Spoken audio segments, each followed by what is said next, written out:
जय हिंद दोस्तों, आपका हार्दिक स्वागत है आपके अपने चैनल दैलो एकेडमी में। आपके लिए लिख रहे हैं दोस्तों करंट अफेयर के कुछ मोस्ट इम्पोर्टेंट क्वेश्चन। और दोस्तों, आप हमारे चैनल पर पहली बार आए हों तो चैनल को सब्सक्राइब कर लें, बेल आइकन प्रेस कर लें ताकि आने वाली क्लास का नोटिफिकेशन मिले आपको सबसे पहले। और दोस्तों, क्लास अच्छी लगे तो अपने दोस्तों में ज़रूर शेयर करें। और इससे पहले ही क्लास आपने ना देखी हो तो हमारी प्लेलिस्ट से जाकर इससे पहले ही क्लास देख सकते हैं। और दोस्तों, हमारे चैनल पर आपको सुबह 6 बजे डेली करंट अफेयर के टॉप 15 क्वेश्चन मिल जाया करेंगे। तो दोस्तों, हमारे चैनल को सब्सक्राइब कर लें। चलते हैं दोस्तों आज की क्लास के पहले प्रश्न की तरफ। जैसे कि दोस्तों, आज की क्लास का पहला प्रश्न है, कितने देशों को संयुक्त राष्ट्र सुरक्षा परिषद के अस्थायी सदस्य के रूप में चुना गया है? तो दोस्तों, कितने ऐसे देश हैं जिन्हें संयुक्त राष्ट्र सुरक्षा परिषद के अस्थायी सदस्य के रूप में चुना गया है? तो दोस्तों, यह चुना गया है 5 देशों को। 5 देशों को संयुक्त राष्ट्र सुरक्षा परिषद के अस्थायी सदस्य के रूप में चुना गया है। तो दोस्तों, इसका राइट आंसर हो जाता है option number A. Option number A is right answer. अब चलते हैं दोस्तों अगले प्रश्न की तरफ। जैसे कि दोस्तों, अगला प्रश्न है, हाल ही में किस देश ने ओपन क्लाइलिन नामक अपने उद्घाटन open source desktop operating system का अनावरण किया है? तो दोस्तों, डेस्कटॉप ऑपरेटिंग सिस्टम का अनावरण किसने किया है, किस देश ने किया है? तो दोस्तों, यह किया है चीन ने। यह चीन ने किया है। तो दोस्तों, इसका राइट आंसर हो जाता है option number C. Option number C is right answer. और दोस्तों, चीन की राजधानी बीजिंग है, यह भी आप नोट कर लें। अब चलते हैं अगले प्रश्न की तरफ। जैसे कि दोस्तों, अगला प्रश्न है, आरबीआई के अनुसार वर्तमान रेपो रेट क्या है? तो दोस्तों, वर्तमान में आरबीआई के द्वारा भारत की रेपो रेट दर क्या है? और दोस्तों, यह जुलाई 2023 की रिपोर्ट है। तो दोस्तों, इसमें भारत की रेपो रेट दर है 6.5%। 6.5% है। तो दोस्तों, इसका राइट आंसर हो जाता है option number B. Option number B is right answer. अब चलते हैं अगले प्रश्न की तरफ। जैसे कि दोस्तों, अगला प्रश्न है, डॉक्टर एपीजे अब्दुल कलाम द्वीप से डीआरडीओ की बैलिस्टिक मिसाइल अग्नि प्राइम का सफल उड़ान परीक्षण किया भारत राज्य से हुआ? तो दोस्तों, भारत के किस राज्य से हुआ है अग्नि प्राइम मिसाइल का उद्घाटन? और दोस्तों, डॉक्टर एपीजे अब्दुल कलाम द्वीप से डीआरडीओ ने यह परीक्षण किया है। तो दोस्तों, यह भी नोट कर लें, अग्नि प्राइम का जो परीक्षण किया है वह डीआरडीओ ने किया है। और दोस्तों, एपीजे अब्दुल कलाम द्वीप से किया गया है। तो दोस्तों, यह हुआ है दोस्तों उड़ीसा राज्य में। यह उड़ीसा राज्य में किया गया है।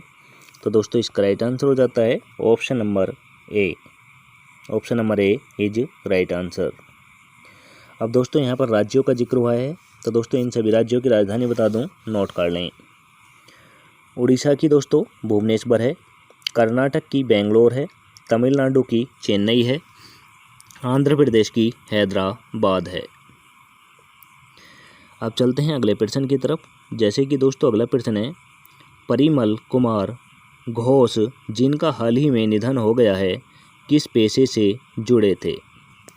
तो दोस्तों, परिमल घोष जो हैं इनका हाल ही में निधन हो गया है और यह किस पेशे से संबंधित थे?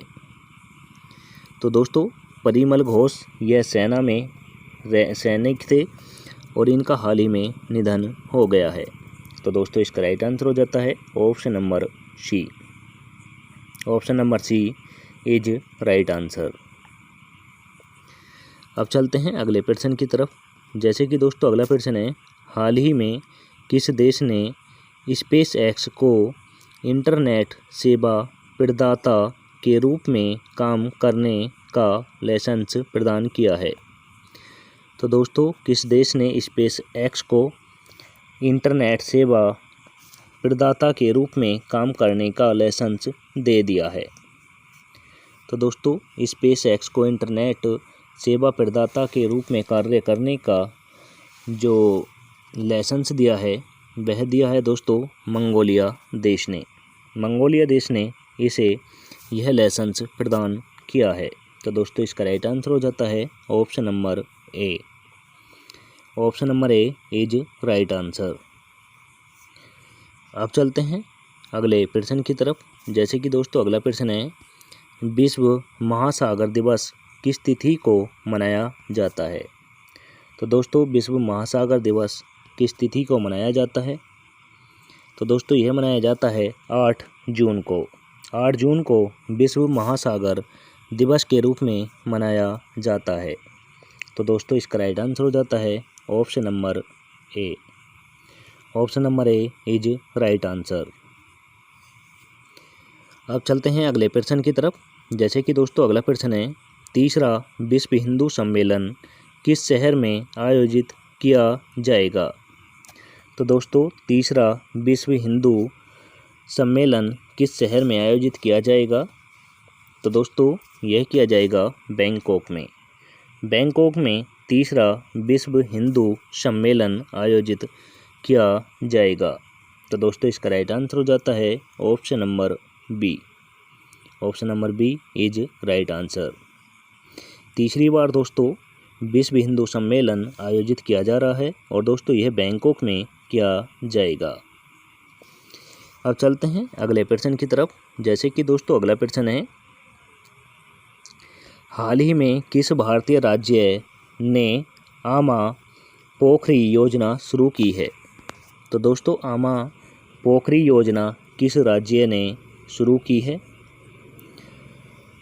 तो दोस्तों यह की है आमा पोखरी योजना उड़ीसा राज्य ने शुरू की है। तो दोस्तों इसका राइट आंसर हो जाता है option number D. Option number D is right answer. अब दोस्तों इन सभी राज्यों की राजधानी बता दूं, नोट कर लें।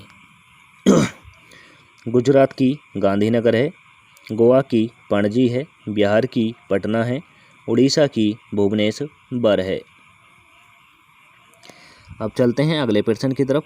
जैसे कि दोस्तों अगला प्रश्न है, हाल ही में भारत और किस देश ने इंटीग्रेटेड मास्ट यूनाइटेड किंगडम रेडियो एंटीनो नोरा 50 के विकास के लिए एक ज्ञापन पर हस्ताक्षर किए हैं? तो दोस्तों यह किए हैं जापान देश ने। यह जापान देश ने किए हैं। तो दोस्तों इसका राइट आंसर हो जाता है option number B. Option number B is right answer. और दोस्तों जापान की राजधानी टोक्यो है, यह भी आप नोट कर लें। अब चलते हैं अगले प्रश्न की तरफ। जैसे कि दोस्तों अगला प्रश्न है, इंडिया ब्रांड 100 रिपोर्ट के अनुसार कौन सा समूह भारत में सबसे मूल्यवान ब्रांड बन गया है? तो दोस्तों इंडिया ब्रांड 100 रिपोर्ट के अनुसार कौन सा समूह भारत में सबसे मूल्यवान ब्रांड बन गया है? तो दोस्तों यह बना है टाटा समूह। टाटा समूह जो है दोस्तों 100 रिपोर्ट के अनुसार सबसे मूल्यवान ब्रांड बना है। तो दोस्तों इसका राइट आंसर हो जाता है option number D. Option number D इसका राइट आंसर हो जाता है। अब चलते हैं अगले प्रश्न की तरफ। जैसे कि दोस्तों अगला प्रश्न है, हाल ही में किस देश ने यूबिनस ज्वालामुखी की चल रही गतिविधियों के जवाब में आपातकाल की स्थिति घोषित की है? तो दोस्तों ज्वालामुखी के चल रही गतिविधियों के अनुसार आपातकाल की घोषणा किस देश ने की है? तो दोस्तों यह की है पेरू देश ने। पेरू देश ने की है। और दोस्तों यह यूबिनस ज्वालामुखी की प्रतिक्रिया के चलते आपातकाल की घोषणा की गई है। तो दोस्तों इसका राइट आंसर हो जाता है option number D. Option number D is right answer. अब चलते हैं दोस्तों आज की क्लास के लास्ट क्वेश्चन की तरफ। जैसे कि दोस्तों आज की क्लास का लास्ट क्वेश्चन है, अंतर्राष्ट्रीय मुक्केबाजी चैंपियनशिप में भारत ने कितने कांस्य पदक जीते हैं।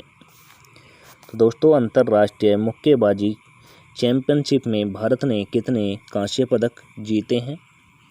तो दोस्तों कांस्य पदक जीते हैं भारत ने तीन कांस्य पदक मुक्केबाजी चैंपियनशिप अंतर्राष्ट्रीय में जीते हैं।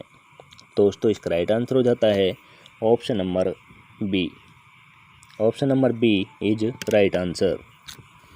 और दोस्तों आज की क्लास इसी के साथ समाप्त होती है। आपको क्लास कैसी लगी कमेंट करके ज़रूर बताएं।